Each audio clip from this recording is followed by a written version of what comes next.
As the last breath escapes the purple-haired man's lips, Jin-Woo stands in a cold silence, watching the life fade from his opponent's eyes. The blood pooling around him stains the ground, a stark reminder of the brutal battle that just transpired. But Jin-Woo's expression remains stoic, his gaze unwavering as the man's body begins to dissolve into nothingness, the traces of life and power vanishing along with him. The weight of what just happened settles over the battlefield, but Jin-Woo does not flinch. Instead, he stands still, reflecting on the conflict, his mind processing the strange, unsettling words of his fallen foe. As the man's final words echo in his mind, "Your shadow is connected to the darkness." Jin-Woo feels a deep, unsettling truth. The darkness, his power, is something that's both his strength and his curse. With every battle, with every victory, it becomes harder to ignore the growing emptiness that comes with it. Jin-Woo places a hand over his hood, pulling it down over his face, hiding his eyes from the world. The shadow of his former self seems to grow larger as his strength does, and yet with each step forward something precious seems to be slipping away. He can feel it, that sense of losing something vital with every victory, every new power he gains. He shakes his head slightly, not in defeat, but in quiet acknowledgement of the reality he faces. Each battle has a cost, and with the strength he's acquired, the weight of those costs is growing heavier. He reflects briefly on the urgency of the quest, realizing it's finally over, and yet it feels strangely hollow. The sense of accomplishment is there, but it's tinged with something darker, the realization that becoming stronger might not be the only thing he needs to focus on. Looking down at the body of the purple-haired man, Jin-Woo lets out a quiet breath, feeling the immense weight of his own power. The world around him seems to hum with potential, but it also carries a heavy silence. For all the power he's gained, for all the battles he's won, there is a quiet sadness in his heart. With a final glance at the remnants of his enemy, Jin-Woo turns and walks away, the shadow of his former self lingering behind him, ever growing, ever consuming. The path ahead is uncertain, but one thing is clear. The more powerful he becomes, the more he has to lose. As the boy stands, the weight of the battle lingering in the air, those around him begin to take in the aftermath. The girl, who has been a silent observer of Jin-Woo's strength, steps forward. Her voice is shaky, but filled with gratitude as she thanks him for saving them. Jin-Woo doesn't respond, his gaze fixed ahead, but the sincerity in her voice resonates in the quiet. Another man, his face etched with relief and appreciation, approaches from behind, stopping beside Jin-Woo. With a genuine smile, he thanks Jin-Woo once again, acknowledging that if it weren't for him, they would have met a far worse fate. Jin-Woo merely nods, not acknowledging the praise, but inside he can't help but feel the burden of the many lives he's touched, some saved, others lost. Meanwhile, the two other hunters who had entered the dungeon later begin to shift their attention to more pressing matters. Their minds are on the larger picture, on what needs to be done after the chaos has settled. They know they must inform the guild about the raid and the tragic losses that came with it, and their thoughts turn to the steps needed to ensure this doesn't happen again. Jin-Woo, ever focused, speaks up, suggesting that they start by closing the dungeon gate. The man standing next to him hesitates for a moment, his instinct telling him to challenge the idea. But after watching Jin-Woo's quiet display of skill and power, he realizes that he cannot contradict him. They must act quickly, and Jin-Woo is right. As the group stands there processing the grim reality of their situation, the man next to the girl looks at the fallen bodies of their comrades scattered across the cold ground. A heavy sigh escapes him as he contemplates what must be done for them. He'd like to give them a proper funeral, but the urgency of the situation weighs on his mind. There's no time for mourning just yet. In the distance, the two hunters who had initially been in the dungeon begin discussing their next steps. Their words are laced with the knowledge of the grim future that awaits them. They must regroup, inform the guild, and prepare for whatever comes next. The world of hunters is unforgiving, and this battle, while won, is but a small piece of the larger, unrelenting war. As Jin-Woo listens to their plans, he is reminded of his own path. One victory, one loss, but the road ahead remains unclear. The tension in the air is thick, and though the dungeon is closing, the fight is far from over. Jin-Woo, his eyes cold and focused, walks up to the man before him. In one swift motion, he draws his dagger, the sound of the blade slicing through the air sharp and clear. As soon as the weapon is firmly in his grip, a sudden shift occurs. The space around him seems to ripple, and a faint bluish light begins to shine, expanding outward in all directions, casting everything in a strange, almost blinding glow. In that moment, Jin-Woo stands still, holding the rune with magical power in his hands, contemplating the path ahead. The power contained within this rune pulses with energy, and he realizes something profound. If he can rid himself of his enemies, he may have the chance to harness their power to absorb their strength and become even more formidable. This new understanding sharpens his focus, but for now he doesn't act on it. He stands a quiet storm of thought as his mind processes the implications of what he can do next. His thoughts are abruptly interrupted as Mr. Sung, who had been lost in deep contemplation about their situation, is pulled back to the present. Two of the other hunters, already aware of the gravity of their circumstances, approach him. They inform him that they're going to notify the guild about what happened and advise him to hurry up. The urgency in their voices is palpable. There's no time to waste.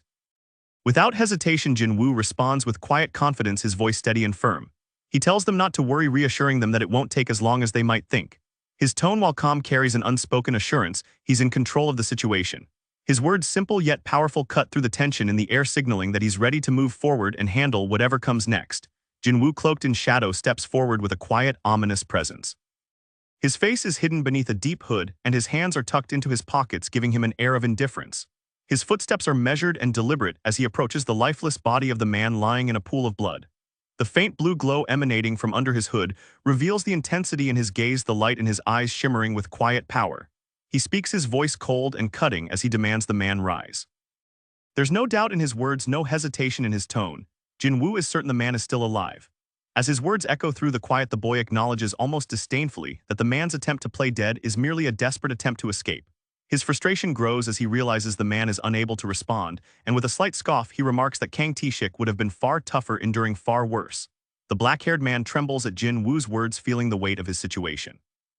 He can sense the grim inevitability of his fate, and for a brief moment a glimmer of hope stirs in him. Jin-Woo's voice, however, offers no comfort, only the cold reality that his survival might yet be possible, but only if he meets the boy's expectations. The boy grabs the man by the collar and drags him roughly across the floor, the motion as effortless as it is merciless. The man, weak and defeated, is pulled through what appears to be a passageway that leads to an ominous wooden gate. Torches flicker along the walls, casting long, eerie shadows that seem to stretch into the gloom. Each step he takes with Jin-Woo feels heavier, as if the weight of his past choices is catching up to him. The wooden gate looms ahead, beckoning them both into whatever lies beyond. The scene unfolds with terrifying clarity as the man, now trapped within the grim dungeon, is surrounded by a horde of monstrous creatures. His breath quickens as he realizes his fate. Dozens of red-eyed beasts, their gaping mouths dripping with hunger, begin to close in on him. The shadows grow darker as the boy Jin-Woo silently closes the door behind them, his cold gaze never leaving the man's trembling form. With a cruel indifference, Jin-Woo crosses his arms over his chest and delivers his verdict. He coldly asks if the man remembers all of his victims, his voice carrying the weight of someone who has seen countless atrocities unfold. The man's eyes widen in panic and his heart races as he stammers, unable to form a coherent reply. Jin-Woo's glowing blue eye pierces through the man's fear, and with a venomous tone he declares that someone like him will never be allowed to leave. He is far worse than Kang Tae-shik ever was, and he will never escape his punishment. The man, helpless, stumbles backward in desperation, his eyes darting around for any way out, but there is none. As if summoned by Jin-Woo's words, a massive wave of hungry, grotesque monsters appears behind the man. Their twisted forms, green snarling goblins, climb over each other, their mouths opening wide in anticipation of their meal. The man tries to scream, but his voice is lost amidst the deafening growls of the creatures. Their claws and teeth tear into him, climbing up his body, pulling him down. Desperation fills his every movement as he struggles to break free, but the goblins are relentless. One of the goblins, its teeth sharp as daggers, sinks its jaws into his fingers, ripping them off with terrifying speed. The man lets out a blood-curdling scream, his body writhing in agony, as the green hands of the creatures drag him further into the depths of his torment. His once defiant posture is now reduced to that of a helpless prey devoured alive by the very creatures he once disregarded. Jin-Woo watches the horrifying scene unfold before him. He doesn't flinch, doesn't bat an eye. The sounds of the man's pain, the gnashing of teeth, and the desperate struggle for life are all drowned out by the silence of Jin-Woo's contemplation. His thoughts drift back to when he overpowered the hobgoblin without so much as a second thought, realizing how far he has come since leaving that dungeon. The boy, now turned predator, turns away from the grotesque scene. His expression remains stoic, unaffected by the horror around him. He had done what was necessary, but he had no time to dwell on the fate of this man. He had already been judged, and his punishment was meted out by the very ones he had wronged. After exiting the dungeon, Mr. Song and Juhi tell the agent what happened, and she hurried to call Jinchul. When he arrived, he asked her how long it been, and she said 40 minutes. Jinchu continues, there are just 20 minutes left, and it been too long. He demand her to find the victim body in 8 minutes. If not, then quit and come back. He continue asking if the other clear the dungeon, which she answer they did. Jin Chul, in deep thought, thinking about Kang Tae-shik's situation, he have some secret. Then he noticed Jinwoo and introduce himself to Jinwoo Kantianu that one of his man have caused problem and he will deal with it. And he is sorry for the trouble. Jinwoo, in some thought and conclusion that Jin Chul is on another level of strength, as Jin Chul said he want to ask Jinwoo a few questions. And Jinwoo agreed to the investigation. Suddenly he asked who killed Tae-shik. Jinwoo think that his awakening can't be keep a secret anymore, but then suddenly Mr. Song say that he killed Tae-shik and answer another question. Jin Chul in disbelief and ask how can a C rank beat the higher rank, and hearing that Mr. Song point to Juhi say with her help, Jin Chul is left in disbelief. Because even they can't control Tae-shik, how could the hunters kill him so easily? Then he asked Mr. Song to come with him to make some reports. Suddenly Jinwoo call out to Mr. Song and ask him why he lied, which he answer that he want to help Jinwoo hide his power and that the least thing he can do for Jinwoo. Jin Chul call out to Jinwoo And he continued that he don't believe that Jin-Woo could kill T-Shik, and that he need to be careful. Jin-Woo in confusion ask what Jin-Chul mean, which he answered that on the last raid with Dong-Suk team only Jin-Woo and Jin-Ho survive, and Dong-Suk brother Dong-Soo may find them to take revenge. Jin-Woo listens carefully to Jin-Chul's words, his eyes narrowing slightly as he processes the information. The weight of the conversation settles in and he senses the gravity of the situation. Jin-Chul, standing before him with a calm yet somewhat ominous demeanor, continues to explain the implications of surviving the raid and the danger it now places on Jin-Woo's head. You've become a living miracle, Jin-Chul says, his voice steady but carrying an edge of caution. But you've also become a disaster for those who once held power. Hwan Dong-Suk's group had influence and now you've toppled it. The law can't touch an S-rank, but they'll try in other ways. Jin-Woo, his expression unreadable, clenches his fists in silence, contemplating his next move. He knows well the strength that comes with being an S-rank, but he also understands the danger it brings. It's not just about power, it's about what others will do to control or eliminate threats like him. The conversation shifts as Jin-Chul continues urging Jin-Woo to be careful not just of the enemies he knows, but of those he may not even see coming. The S-rank holders are different, he adds. They don't follow the same rules, and they won't stop until they get what they want. The warning hangs heavy in the air, but Jin-Woo remains stoic, his gaze unwavering. He knows that the path ahead will be fraught with challenges, but he's already proven that he can handle the odds stacked against him. He just needs to keep moving forward no matter the cost. As the conversation winds down, Jin-Chul gives a final piece of advice, one that Jin-Woo takes to heart. Watch your back, Jin-Woo, because those who want you gone won't wait for the law to catch up with you. And when they come, it won't be for a fight, it'll be for your life. With that, Jin-Chul steps back, his eyes flicking briefly to the people around him before he turns to leave, leaving Jin-Woo to consider the weight of the warning. Jin-Woo watches him go, his thoughts racing. There's no denying that his life has changed irrevocably since the day he stepped into the dungeon. He's no longer just a low-ranking hunter. He's someone to be feared, someone who can topple entire organizations with his strength. But that same power comes at a cost. And now it seems the cost is his survival. With a deep breath, Jin-Woo straightens up, his resolve hardening. He knows that he can't let his guard down, not even for a moment. There are those out there who want him dead, and he has to be ready for whatever comes next. But for now, he pushes those thoughts aside.